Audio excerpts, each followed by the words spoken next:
So the reasoning behind why primary electorates, whether it's a Ken Paxton on the Republican side, whether it's a Donna Dukes, who lost this time but had won previously, or Ron Reynolds, who won pretty decisively in his House race, how they're able to do it, it's the uniqueness of the primary electorates. So the electorates tend to focus on a singular issue. It's easier in smaller races because you tend to know the candidate better. In the case of Ron Reynolds, his performance as a state rep is somehow, I think, is somehow siloed and segregated from his performance as a private person and the issues, legal issues he's had as a private person. And so I think primary voters, by and large, have been judging them specifically on how they perceive they've performed in office.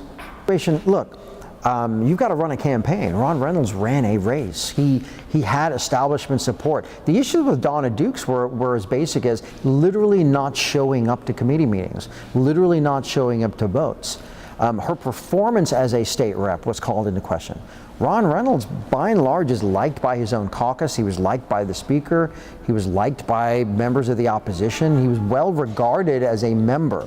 Donna Dukes was not well regarded as a member. And I think therein relies a bit of the difference. Part of it, again, when we elect people, then they run campaigns and they have the ability to sort of shape who they are. Part of the issue ends up being we tend to weigh candidates versus their opponent. We also tend to weigh them in a partisan context.